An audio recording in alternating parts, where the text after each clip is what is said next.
¿Qué tal amigos de Código Abierto? Bienvenidos a un episodio más. Oigan, antes de arrancar, eh, quiero compartirles un par de datos que a mí la verdad es que pues me volaron la cabeza, ¿no?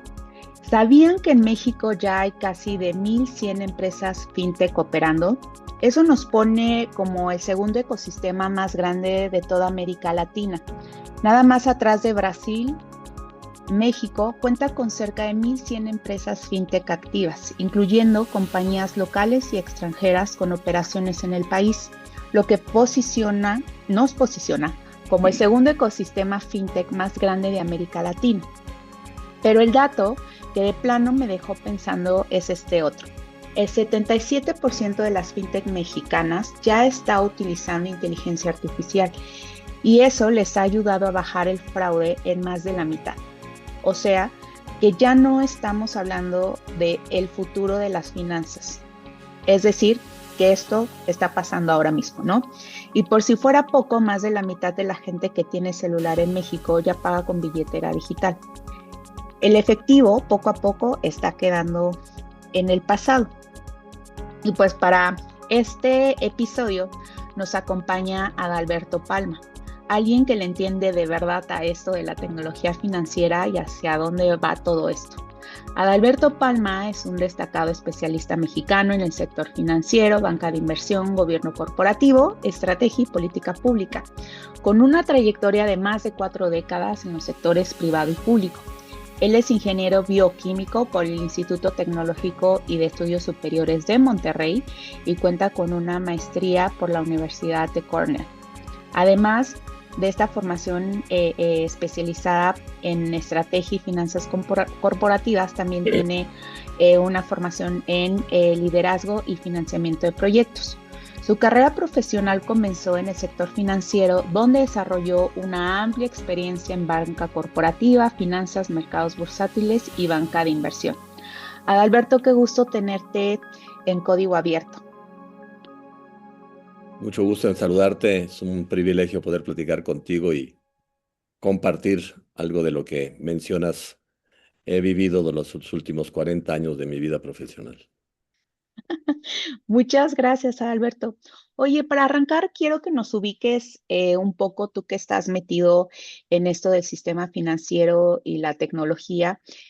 Desde tu experiencia, ¿cómo ha sido esta evolución del sistema financiero y los bancos en los últimos años, principalmente con la llegada de la inteligencia artificial?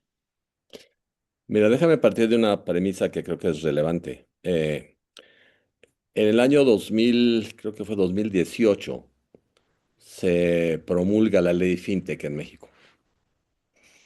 Yo llego a la Comisión Nacional Bancaria a presidirla en el enero de 2019. Entonces me toca para efectos prácticos el lanzamiento y la implementación de aquello que se estaba considerando dentro de aquella ley. Uno de los esfuerzos que iniciamos cuando estaba yo en la comisión fue el analizar la arquitectura del sistema financiero con una perspectiva de inclusión y desarrollo, viendo los diferentes vehículos legales que existían en aquel momento, ¿no? Para que se incorporaran ahora sí que, al desarrollo del país en sus actividades. Entonces convocamos a los prácticamente 15 por ahí, grupos gremiales del sistema financiero, y uno de ellos era FinTech. En el caso particular de FinTech, cuando tuve una reunión con ellos, mi enfoque con ellos fue que para mí FinTech no era el futuro del sistema financiero, era el presente en aquel momento ya, y que como reguladores teníamos una carencia. Apenas estábamos empezando y teníamos un problema real de conocimiento y de entendimiento de lo que implicaba fintech en aquel momento. No había para efectos prácticos ninguna fintech licenciada porque pues apenas empezábamos, ¿no? Entonces para mí fue muy importante la colaboración con el sistema con las empresas fintech, ¿no? Para desarrollar la regulación que eventualmente tendríamos nosotros que supervisar. Y así empezamos. Yo estuve poco menos de un año y medio en la comisión y buscamos hacer todo lo posible para tener una infraestructura dentro de la comisión que pudiera acompañar lo que significaba, insisto, el presente para mí ya en ese momento del sistema financiero. Eh, lo que me tocó enfrentar ahí o administrar fue el licenciamiento de los que se acercaban, ¿no? La búsqueda del entendimiento, todo el tema de las bases de datos y todo el tema de la nube y todo ese tipo de cosas, ¿no? Que apenas empezaba. Y yo creo que cuando yo estuve, no llegábamos a 20 de las licencias que estábamos analizando, ¿no? Tú acabas de dar un número que es impresionante, ¿no? Estamos hablando de tal vez 10 veces más de lo que a mí me tocó en ese periodo en el que yo estuve, ¿no? Una pregunta que yo me haría es si el sistema regulatorio mexicano está preparado para todo lo que está sucediendo dentro de este movimiento que tú mencionas, más aún ahora con el tema de la inteligencia artificial que en aquel momento ni siquiera existía. Me acuerdo que en aquel momento discutíamos de blockchain, ¿no? Que sigue siendo Ujú. vigente e importante, ¿no? Y pues eso era lo que estaba sobre la mesa, ¿no? La inteligencia artificial ni siquiera estaba en el radar para efectos de nuestro trabajo cotidiano, ¿no? Entonces, esa evolución está ahí. Los números que tú mencionas sin duda son impresionantes, ¿no?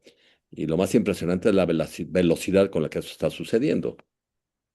Y creo que uno de los retos importantes que se tienen en esto es que tanto eso que tú mencionas está teniendo impacto en la vida cotidiana de los individuos, ¿no?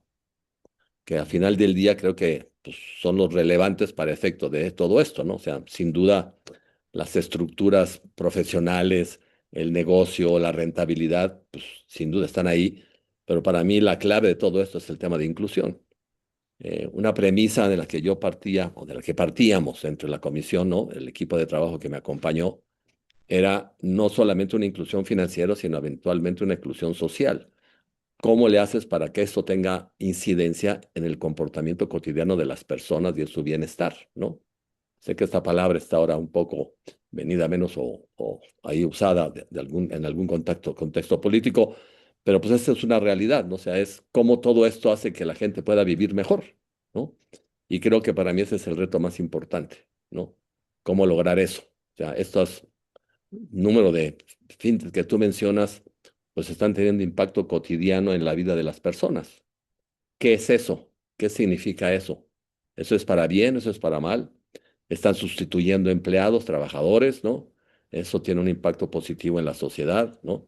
El hecho que tú mencionas ahora de las billeteras electrónicas y todo esto que está ahí en la mesa les agrega valor, o sea, en, alguien les llamaba antes changarros, ¿no? En la zona, en las pequeñas y medianas empresas, cómo tiene impacto esto. Creo que ese es uno de los retos más importantes que estamos viendo.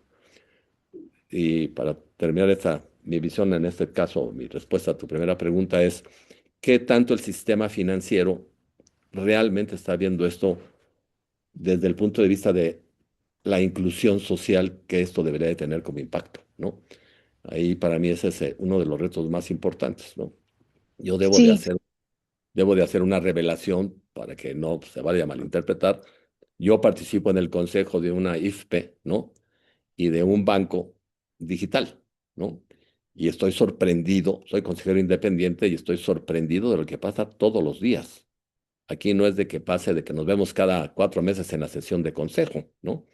Es consideraciones muy importantes de todos los días, ¿no? Yo realmente estoy muy impresionado de la velocidad y el potencial que hay para incidir en la vida de las personas, que para mí esa es la parte que yo considero más relevante en función de mi trabajo como consejero independiente, ¿no? algo importante que acabas de mencionar es esta inclusión, ¿no? De más personas al sistema financiero, ¿no? Personas que desafortunadamente, No, perdón que te hago esta opción. No, yo no ajá, hablo de más personas. Yo hablo en inclusión de que la gente sea tomada en cuenta. Yo no estoy ok, pensando en más personas. Estoy pensando en el que la gente sean incluidas, ¿sí?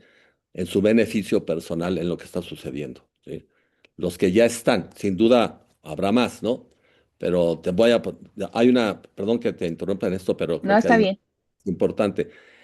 Hay quien habla, sí, de la bancarización y quien habla de la inclusión financiera. Yo hablo de la inclusión social, ¿sí? Bancarización para mí es muy importante. El que haya un cajero automático en algún lugar, pues sí, si es bancarización, ya tienes algo más. La gente está bancarizada porque ahí tiene el cajero. Nada más que resulta que nadie va al cajero, ¿sí? Porque o no los aceptan o no entienden o no saben, ¿sí? La inclusión es alguien que aceptan, lo entienden, saben y el Señor sabe qué debe de hacer y qué puede hacer con el sistema financiero para su vida cotidiana, ¿sí? Que para mí esa es la parte, la esencia más, lo importante. Yo discutía con muchas personas acerca de la educación financiera, ¿no? Hay una gran discusión acerca de la educación financiera y felicito a todos los que están metidos en la educación financiera. Creo que se ha hecho un esfuerzo en los últimos 20 años. Pero para mí la educación financiera es más importante en la capacitación financiera, o sea, que la gente sepa qué hacer. Yo les ponía, por ejemplo, en alguna ocasión en el otorgamiento de un premio de inclusión financiera, les decía que para mí la educación financiera es el equivalente a saber sumar, saber que uno más uno son dos, ¿sí? Para mí la capacitación financiera es saber qué hacer con las sumas, ¿sí? Y yo creo que ese es uno de los retos también que hay en la mesa, ¿no? O sea, que pasemos de la educación a la capacitación y de la bancarización a la inclusión. Ahora que Avanzado. estás, Conozco que se ha avanzado, ¿no? sí, ahora que estás mencionando esto, yo veo em, que hay retos importantes, ¿no? Esta inclusión social en lo que es todo el sistema financiero, pero también la bancarización, que creo que desde tal vez tu perspectiva y de otras personas expertas en este tema, no es solamente como bancarizar para que tengan una cuenta de banco y ya, Es ¿no? Sino totalmente. también que tengan esta educación financiera para ahorrar, para ver dónde van a invertir esos ahorros, pero mencionaste algo también importante, como también ir a un cajero y saberlo utilizar, ¿no? Y también creo que otro reto que se está presentando con estos desarrollos tecnológicos es, bueno, ¿cómo puedo utilizar esta app financiera y todos los controlitos que tiene adentro, ¿no? Y creo que alguien que está quedando un poco fuera de esta inclusión social y financiera son los adultos mayores, ¿no? Hay adultos mayores que prefieren a veces ir a la sucursal que utilizar su app, ¿no? O que no saben cómo utilizar su app y son los que según la encuesta nacional de inclusión financiera hecha por la Comisión Nacional Bancaria y Valores, pues nos dice que hay una tendencia que está creciendo, que los adultos mayores son los que más tienen estos problemas de fraude cibernético, etcétera, etcétera, ¿no? ¿Cómo lograr desde primero la visión como sector, lograr esta inclusión social y financiera, pero también desde tu visión que tuviste, que estuviste en el regulador, poderlo lograr, Adalberto, o establecer políticas eh, regulatorias que permitan esta inclusión? Pues mira, hace referencia a mí, yo califico a ese mercado, ¿sí? No me pueden ver, pero el color de mi cabello es totalmente blanco, ¿no? Ok. Eh, yo creo que tienes razón en que hay este segmento de la sociedad, ¿sí? Que por consideraciones de aprendizaje, de conocimiento y de habilidades, ¿no? Pues no ha podido capitalizar con el potencial que tendría eso que estás mencionando, ¿no? Sin duda es un reto, sin duda, ¿no? Y creo que en algún momento muchas instituciones financieras se han abocado al tema de las mujeres, por ejemplo, ¿no? Esta Ujú. segmentación de mercado orientada hacia las mujeres, ¿no? Que bueno, pues hay estas visiones acerca de que las mujeres piensan distinto y actúan distinto y por lo tanto hay que acomodar el sistema financiero para esas cuestiones diferentes, ¿no?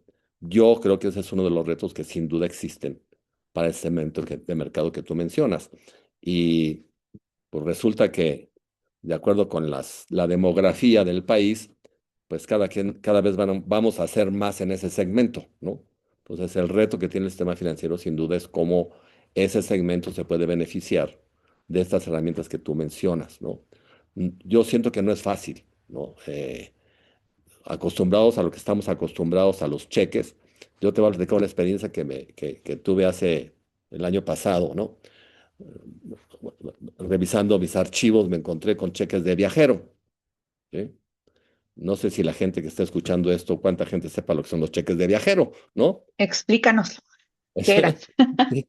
Eran estos documentos que tú ibas a una institución financiera, a un banco, ¿no? Y te daban un papel que decía cheque de viajero, ¿no? Que tenía un valor, ¿no? Diferente, eran como billetes, ¿no? Pero el equivalente a un billete que tenías, que el banco te daba, ¿no? Parecido entre un cheque y un dólar, ¿no? Y tenías ese documento, entonces, pues lo guardabas y lo podías usar donde fuera, llegabas a un aeropuerto, a otro país, ¿no? Y en el aeropuerto había una casa de cambio, llegabas y te lo cambiaban por la moneda de ese país, ¿no? En el caso de Estados Unidos, generalmente los que yo me encontré unos en dólares y otros en francos, ¿no? Que tenía yo ahí guardados por mi paso en el sector financiero cuando estuve yo trabajando ahí, ¿no? Y pues de repente pues, dije, pues está fácil, pues llego a la casa de cambio ahí en el aeropuerto X, en X lugar, en X país, ¿no? Lo presento. La persona que lo recibió me dijo, ¿y esto qué es? ¿No? Le dije, pues como que qué es, eso es un cheque de viajero. Aquí está el nombre del instituto internacional, era un banco internacional el emisor, ¿no? No, me dice, pues fíjese que pues, no tengo ni idea de ni qué es esto, ¿no? Afortunadamente, esa institución financiera emisora de esos dos cheques de viajero, ¿no? En francos y en dólares, ¿no? Tiene oficinas en México. Y fui a una sucursal. Dije, oiga, pues fíjese que pues, vengo por mis pesos. Me dice, ¿y dónde están sus pesos? Le dije, pues aquí está este billete que es de ustedes, ¿no? No, pues fíjese que pues no, así no funciona. No tengo ni idea de qué es esto, señor. Déjemelos para ver qué hacemos, ¿no? Y después de una semana regresé y me dijo, mire, pues sí, o sea, usted me los va a dejar, me los firma y los tengo que mandar a Estados Unidos para que me los validen y luego les depositamos los pesos, ¿no? En aquel momento el tipo de cambio estaba como en 20 pesos, dólar, ¿sí? Me dieron 17 pesos dólar porque me dijo, ¿sabe qué? Pues es que, pues eso ya no vale, ¿no? Entonces me depositaron una tarjeta de crédito de esta institución, el equivalente a el dinero de los $100 que tenía yo, ¿no? O sea, entonces ahí me los depositaron y yo ahora tengo mi tarjeta de crédito, ¿no? Con el depósito de aquella ocasión, ¿no? Entonces, eh, ese es el tipo de cosas que suceden, ¿no? Uno, ¿cómo aprende uno eso, ¿no? O sea, yo de repente encontrarte con eso, pues resulta que el pasado es historia y ahora tengo una tarjeta metálica, ¿no? Que tiene hasta una pantallita, que tiene un número, ¿no? Que es una herramienta que pues, es completamente nueva, distinta, ¿no? Y la que tengo que aprender, ¿no? O sea, tengo yo mi tarjeta que me permitieron hasta yo poner el logotipo en la tarjeta, ¿no? O sea, cuando me dijeron, usted dibújelo, y me llegó físicamente la tarjeta, ¿no? Del banco en el que soy, por cierto, consejero independiente, ¿no? Con un dibujito mío, ¿no? La verdad es que me quedó bonito porque es una palma, ¿no? Obviamente por mi apellido, ¿no? En fin, hay una sofisticación que tenemos que aprender y creo que las instituciones financieras, ese esfuerzo de enseñar para que ellos se vuelvan útiles en lo que necesitamos es el reto que tienen. Yo por eso le llamo capacitación más que educación, ¿no? Y creo que los más beneficiados de lograr eso serían las instituciones financieras al tener yo el servicio que requiero, ¿no? Claro, Y bueno, eh, tenemos ahora el tema del efectivo, el es tema de correcto. todo este Sí. problema que hay ahora con temas del lavado de dinero, las circunstancias con Estados Unidos por el tema del terrorismo y el lavado de dinero. O sea, hay una serie de circunstancias que, además del fraude que tú mencionas, hay riesgos personales que se están tomando precisamente cuando estoy involucrado en este tipo de cosas que uno a veces no entiende, ¿no? O sea, yo tengo conocidos que rentan su casa en efectivo, ¿no? Y Ujú. reciben esos en efectivo, ¿no? Sus razones tendrán, excepto que pues uno corre un riesgo muy alto si resulta que ese efectivo viene de, como dicen ahora, un malandro, ¿no? Y entonces resulta que Es correcto. yo soy cómplice del malandro, entonces resulta que pues yo a mi edad, pues yo no tengo problema en recibir efectivo, pues que pues, yo siempre trabajo en efectivo, ¿no? No, no es mi caso, ¿no? Pero gente del mismo segmento de edad en el que yo estoy, ¿sí? Están acostumbrados a eso, y de repente resulta que puede ser sujeto pues, de una amonestación y hasta ahora está de moda perder visas, ¿no?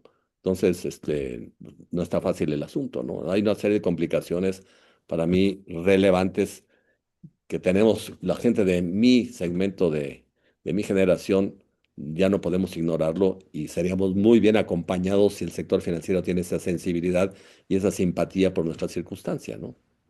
Sí, y creo que también por la circunstancia que tienen, pues aquellas personas que viven en zonas alejadas donde pues no necesariamente hay una sucursal bancaria y que necesitan a veces utilizar estas apps, ¿no? Digo, simplemente los números lo dicen. La encuesta del INEGI sobre eh, el uso de tecnología en los hogares, pues más de la mitad de personas que tenemos celular, pues tenemos al menos alguna bancaria o alguna billetera electrónica, ¿no? ¿Cómo desde la política pública de Alberto, pues podemos llegar como a permear este conocimiento? Bueno, tú comentabas un poco, pues el tema de las capacitaciones, ¿no? Que podía ser el sistema eh, financiero, entiendo los bancos, pero también hay qué papel tiene tal vez el gobierno, tal vez a través de la Conducef. Yo he visto que la Conducef hace un trabajo importante en cuestión de hacer llegar ciertos elementos para prevenir, por ejemplo, el que una persona caiga en un link apócrifo y que le hackee su teléfono, etcétera, ¿no? Pero ¿por qué no pensar en eh, pues no sé, una alianza entre la iniciativa privada y el gobierno para lograr una inclusión social y financiera efectiva? Mira, Conducef, desde hace muchos años, ha tenido en su radar el tema de educación financiera. Uso esa palabra porque esa es la que ellos utilizan, ¿no? Ujú, Yo creo que han hecho un muy buen papel. Eh, eh, Mi interacción con Conducef, cuando a mí me tocó estar en la comisión, fue impresionantemente efectiva, ¿sí? Tenían muy claro este tema y yo creo que quien sigue a cargo de Conducef ha hecho un trabajo muy interesante y muy bien estructurado en ese tema, ¿no? Sé también, por ejemplo, que la Asociación de Bancos de México tiene una vicepresidencia, conozco a quien la preside, quienes están ahí involucrados, ¿no? Donde este tema es un tema relevante y ahí está, ¿no? En la convención bancaria yo, desde que salí de la comisión, me alejé del sector financiero por una decisión personal. Me incorporé a partir del año pasado, a mediados del año pasado, a finales del año pasado, con esta incorporación mía a los consejos que te mencioné al principio, ¿no? Y ahí en la comisión, ahí en la convención me quedó clarísimo que este tema está ahí y se está atendiendo, ¿no? Muchos se preguntan qué tan eficiente y qué tan bien, y pues siempre, como dicen ahí, como decían a mí en la comisión, hay áreas de oportunidad, ¿no? Entonces, pues sin duda están ahí, ¿no? Cada vez más. Yo recuerdo en los años, a finales de los años 80, me tocó en la institución en la que yo trabajaba ir a Brasil. Y me acuerdo que me subí a un taxi y en el taxi recibían cheques y tarjeta de crédito. Estoy hablando de los finales de los 80, ¿no? Aquí en México, pues no sé cuántos taxistas reciben tarjeta de crédito para pagarle a un taxista, ¿no? No estoy hablando de Uber, estoy hablando de un taxi común y corriente, ¿no? Tú ahorita viajas a muchos lugares y el taxista saca su celular y con el toque del celular, con tu tarjeta, pagas, ¿no? Creo que aquí en México nos falta eso. Hay un problema también, yo diría, existencial en México con respecto al uso del efectivo, ¿no? No está nada fácil. Este, esta iniciativa que se hizo que en las gasolinerías, este, tú tengas, no puedas, sino que tengas que pagar con tarjeta, ¿no? Va a ser un experimento o un esfuerzo que habrá que entender bien, ¿no? O sea, qué es lo que significa eso y cómo se va a hacer, ¿no? Eh, a mí me tocó en aquel lugar en que coincidimos tú y yo en la oficina de la presidencia en algún momento dado, ¿no? En un acercamiento que tuve con el SAT, de buscar la formalización del uso de las facturas de los restaurantes. Por ejemplo, cuando tú llegabas a un restaurante, en lugar de tener que hacer todo un trámite de factura, que tu voucher fuera una factura, ¿no? Que sucede en muchos lugares, ¿no? Y fue el parto de los montes, finalmente no se hizo, ¿no? Pues hay toda esta dinámica ahí respecto a la forma de eficientar procesos y evadir la ilusión fiscal y evadir el lavado de dinero y una serie de consideraciones que están ahí en la mesa, ¿no? Que es un reto importante, ¿no? Hay cuestiones prácticas, hay cuestiones pragmáticas, cuestiones hasta de ideología que están involucradas en todos estos procesos, pero al final del día, para mí, como te decía hace ratito, lo importante es que el usuario, ¿sí?, tenga la satisfacción de un servicio, ¿sí?, que le permita tener una mejor vida, ¿sí? Cada quien definirá qué significa mejor vida, ¿no? Pero para mí esa es la esencia que los servicios financieros, pues, deben de tener, o sería bueno que tuvieran para hacerlo, ¿no? Esto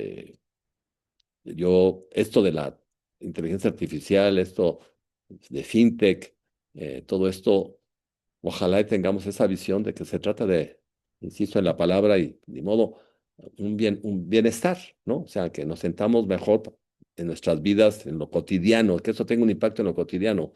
Te voy a platicar una experiencia que tuve. Yo fui consejero de un par de afores en México y me tocó, me invitaron a hacer una plática con este tema que tuve en algún momento dado de hablar sobre valores y este tipo de cosas ahí en la universidad, dar clases de gobierno corporativo, etcétera, ¿no? De trabajo en equipo, etcétera, ¿no? Y se me hizo interesante dar una plática a los estudiantes con respecto al tema de pensiones, ¿no? Y la mayoría eran jóvenes, habían sido entre 20 y 30 años, ¿no? Y empecé preguntándoles qué tan preocupados e interesados estaban en su futuro, ¿no?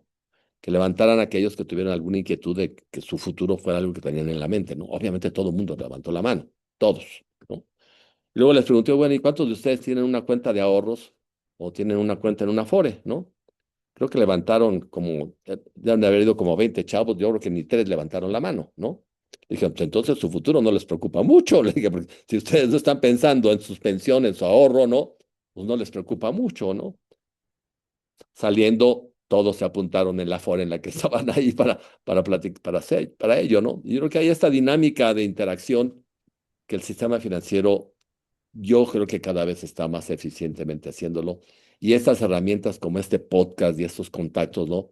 Pues han puesto en la mesa, ahora sí como yo le llamo la inmediatez, ¿no? Eh, para poder hacerte de cosas mejores para tu vida, ¿no? Desafortunadamente, para otros segmentos, la inmediatez es más importante que la trascendencia, y yo creo que la combinación es lo que estas nuevas tecnologías permiten poder reconciliar la inmediatez con la trascendencia para poder tener una mejor vida, ¿no? Esa es mi visión en mi participación ahora en el sector financiero, ¿no? Oye, y ahora esto que decías, por ejemplo, de los jóvenes, que sobre todo las nuevas generaciones tienen como una manera un poco distinta de pensar que todavía digo, cuando estamos muy jóvenes, pues no pensamos mucho de, ay, tengo que ahorrar, ¿no? Para mi vejez o para comprar una casa, etcétera. Ahora también con esta llegada de las bitcoins, que también han sido como muy masificadas, pero más, me parece hasta un segmento más joven, donde entiendo que hay un mayor riesgo porque pues es muy volátil, no está totalmente regulada, al menos en nuestro país, sino, corrígeme. ¿Cuál es tu visión sobre estos nuevos activos virtuales, Alberto? ¿Son seguros? No son seguros? Además de que también, pues desafortunadamente hay empresas pues cero reconocidas, cero reguladas que también engañan a las personas. Mira, a ver, es un tema nuevo, peculiar, retador, ¿no? Yo la primera pregunta que haría es, ¿por qué tienen que estar reguladas? ¿No? ¿Y cuál sería tu respuesta a por qué tienen que estar reguladas? Eh, Desde mi perspectiva es que sobre todo para no causarle algún daño al usuario, ¿no? Sobre todo que haya reglas claras que tal vez no tengan tanta volatilidad. Obviamente alguien que invierte en el sistema en algún activo, pues hay hay un riesgo, ¿no? De perder o la ventaja de ganar. La volatilidad es una característica de los activos financieros, ¿no? Entonces, tú lo que sugieres, mi interpretación, y ahorita te digo por qué estoy poniéndolo así, ¿no? Es que habría que administrar la volatilidad. Administrar, administrar la volatilidad sería intervenir en la forma en la que se cotizan, se compran y se venden, ¿no? No en la seguridad de que si el activo es real o no, ¿no? Entonces, no se No, yo trata de... creo que ver No si se, el activo es real o no, más ah, que la volatilidad. bueno, ese es mi primer punto. No es intervenir para administrar la volatilidad, ¿no? Es Correcto. asegurar que es un bien legítimo, ¿sí? Sí, Entonces, esa exacto. legitimidad es la que está precisamente en la mesa, ¿no? Cuando surgen los bitcoins, ¿no? Las criptomonedas, ¿no? Surgen por un vacío que existía en la sociedad. Y era, yo estoy dependiendo de los bancos centrales, ¿sí? Para el billete que estoy teniendo, ¿no? Y hay un libro muy interesante que se llama Collusion, de Naomi Prince, que no sé si la conoces. Ella fue asesora de Bernie Sanders, por cierto. Es una banquera interesante, estuvo en Goldman Sachs, ¿no? Y escribió este libro que se llama Collusion, ¿no? En donde hace una referencia de cómo los bancos centrales, ¿sí? Manipularon y administraban, ¿sí? Los sistemas financieros en beneficio de X, ¿sí? Te sugiero que lo veas, un libro, no es nuevo, pero es un libro muy interesante con respecto a esa visión de los bancos centrales. Lo haré, Cuando, gracias. cuando los creadores de las criptomonedas salen, es un poco para, digamos que, equilibrar, contrarrestar y dar una opción, ¿no? Y así empieza esto, ¿no?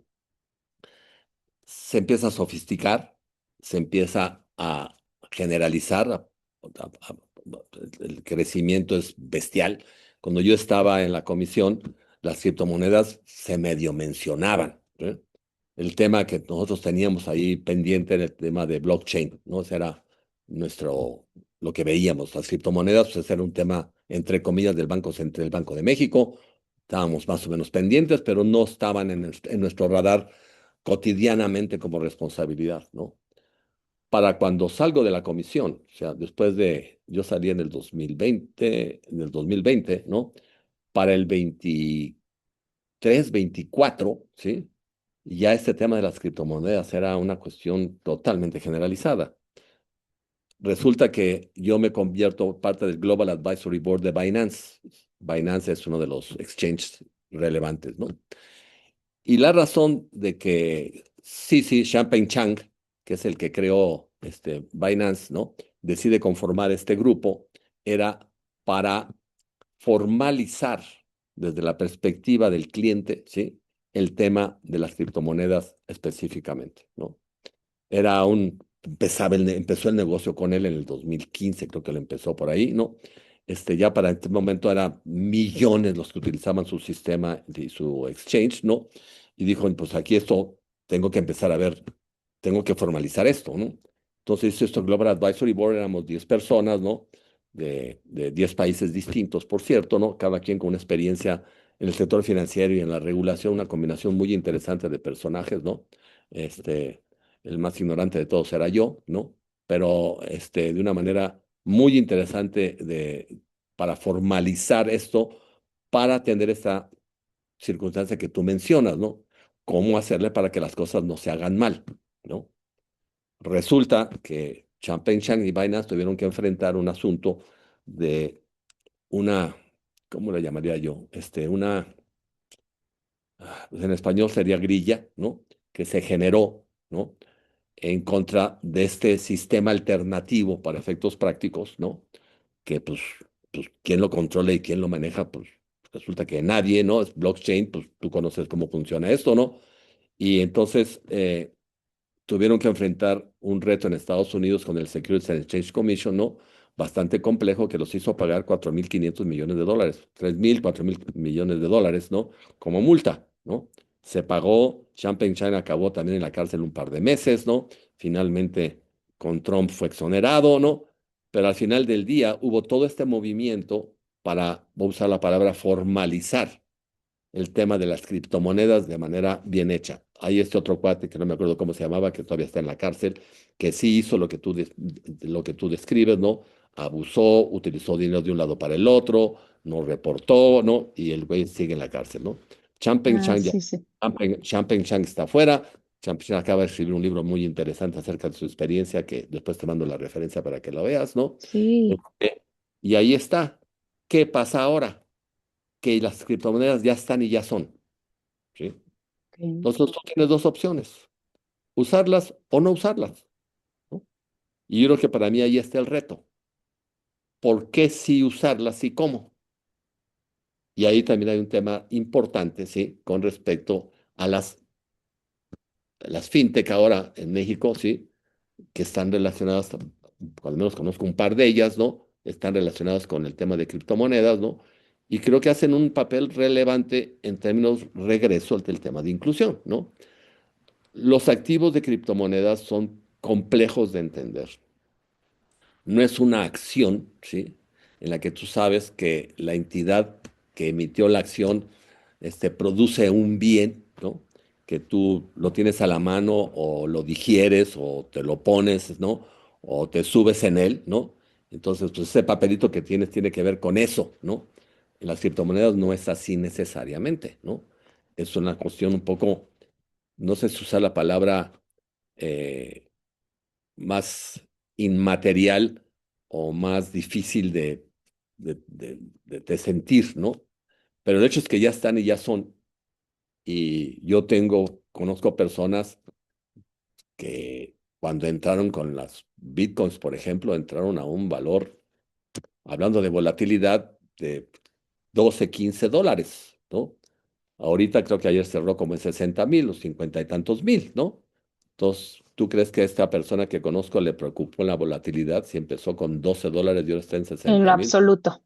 No mucho, ¿no? Güey, ahora, hay otros que entraron a 110,000 dólares el Bitcoin y ahora está en 60, ¿no? Entonces, pues obviamente, pues sí, la volatilidad sí les preocupó, ¿no? Porque pues, está a la mitad de lo que entraron, ¿no? Pero en fin, yo cuando a mí me preguntan, le digo, miren, ahora sí que un poco medio en broma y medio en serio, le dije, miren, pues no compren criptomonedas de lo que necesiten de flujo, lo que no necesitan de flujo, inviértale, ¿no? Y olvídense de él, ¿no? Ahí póngalo, ¿no?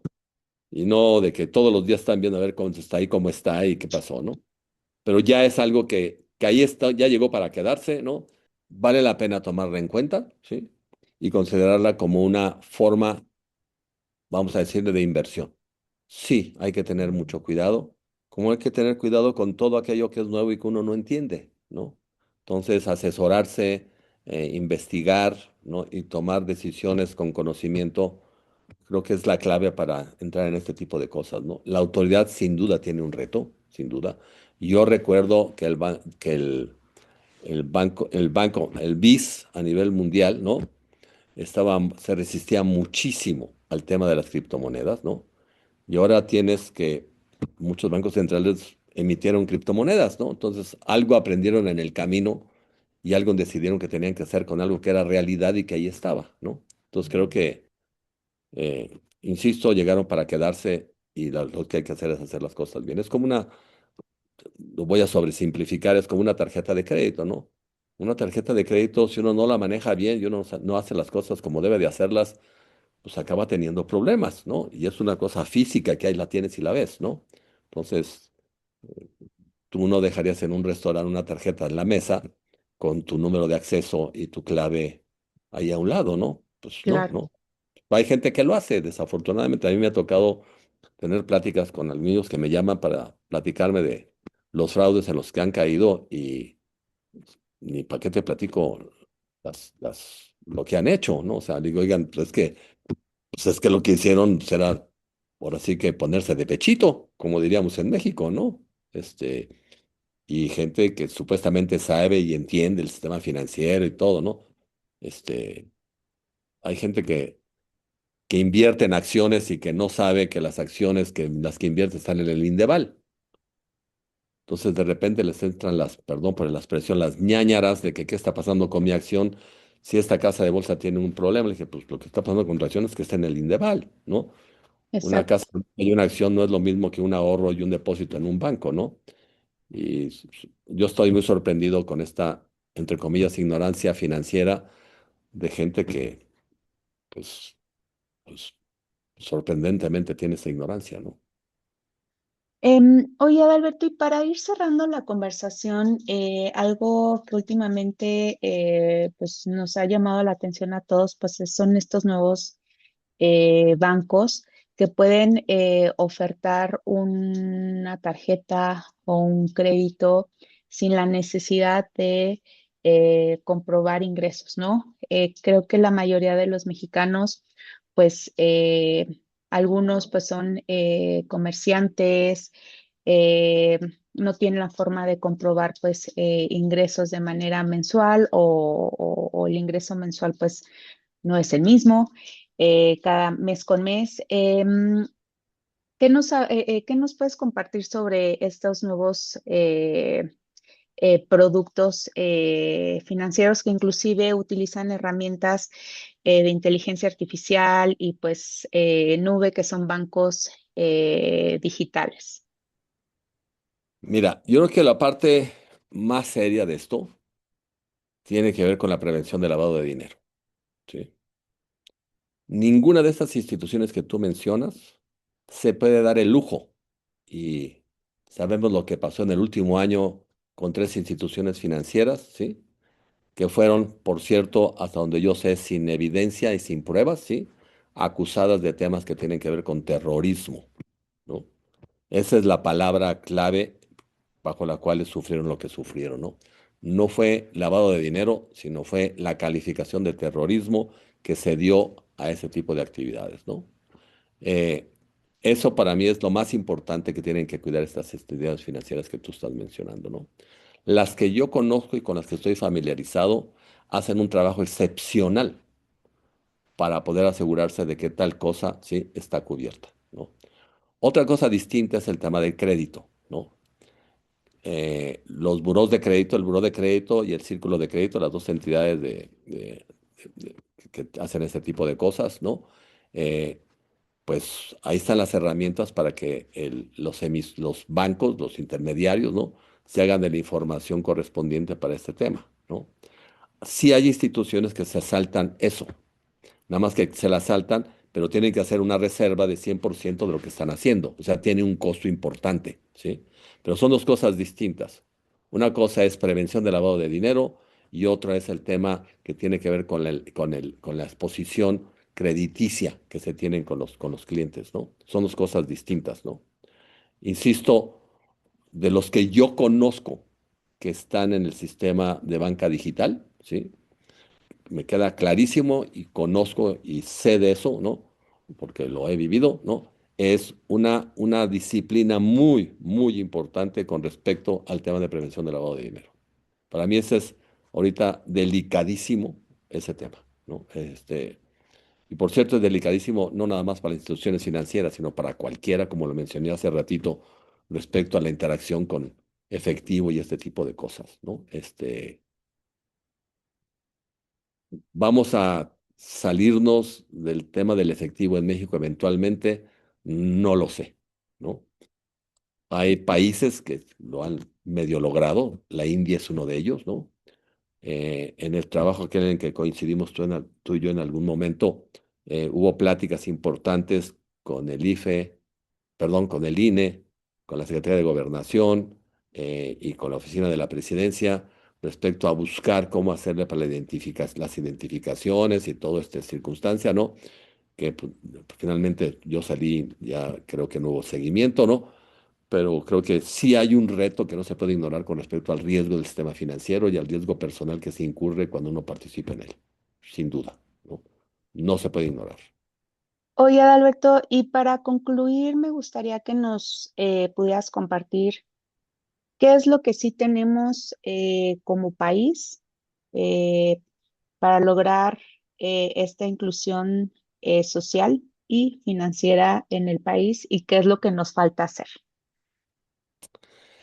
Mira, yo les digo, ahora cuando las circunstancias geopolíticas han hecho que la interacción social tenga consideraciones bastante peculiares, ¿no?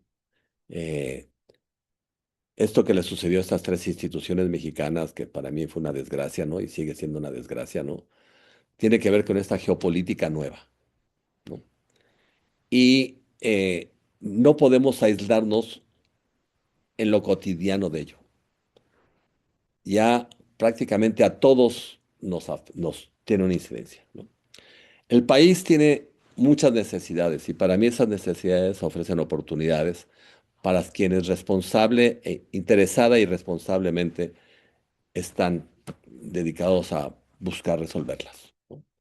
Eh, Siento que el sistema financiero, hablo de los intermediarios, ¿no? Está preparado para atender las problemáticas, ¿sí? Eh, yo creo que son entidades, ya, nunca, siempre hay errores, ¿no? Y siempre hay circunstancias, ¿no? Pero creo que el sistema financiero en México está conformado por instituciones responsables, ¿no? Hay excepciones, sin duda, ¿no? Hay quien peca, sin duda, ¿no? Pero creo que en general yo siento una gran responsabilidad de todos los que están intermediando, ¿sí? Para atender necesidades, ¿sí? Disminuyendo al mínimo los riesgos de ser cuestionados por hacer las cosas mal, ¿sí? Creo que hay un reto de regulación relevante, ¿sí? Hay un reto de supervisión relevante, ¿no? Y hay una solidaridad en la que se tiene que trabajar, para mí, de manera más, m- más, más formal, ¿no? Todos los intermediarios financieros están en una circunstancia, insisto, por ese nuevo sistema geopolítico que se ha generado, que hace que haya solidaridad, ¿no? Me han tocado instancias en las que no ha sido así y se ha sufrido de manera relevante, ¿no? Entonces, yo en la convención bancaria les decía que para mí lo más importante en este momento entre los sectores, el sector financiero es la solidaridad para que todo el mundo sepamos que todos estamos metidos en este brete geopolítico y tenemos que ser responsables y que hay una necesidad nacional, ¿sí? De, insisto, también de solidaridad, ¿no? Que nos hace que busquemos la empatía y la forma de poner sobre la mesa aquellos productos que van a permitir que la gente pueda vivir mejor, ¿no? O que disminuya sus riesgos, ¿no? Al final del día también, que también creo que es importante para el público, ¿no? Hay un sector que para mí siempre me llamó la atención y que creo que es muy importante, es el sector que yo le denomino finanzas populares, ¿no? El cual creo que hacen las cosas de manera muy interesante, solidariamente, perdón por insistir en la palabra, ¿no? Eh, la mutualidad con la que funcionan es para mí muy importante. Y es un segmento de la población que está así, que está medio marginada de la inclusión, ¿no? Y creo que ahí hay un área de oportunidad muy importante, ¿no?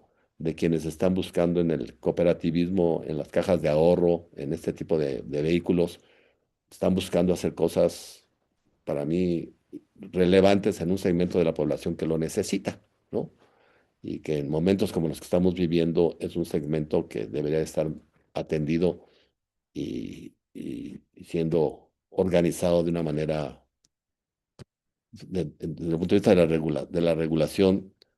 Yo hablaba cuando estaba en la comisión de que necesitábamos un sistema de regulación diferenciada, ¿no? Esa era la frase que usábamos, reconociendo que había diferentes modelos de negocios en el sector financiero y que cada uno tenía una forma distinta de atender las necesidades en las que se abocaba, ¿no?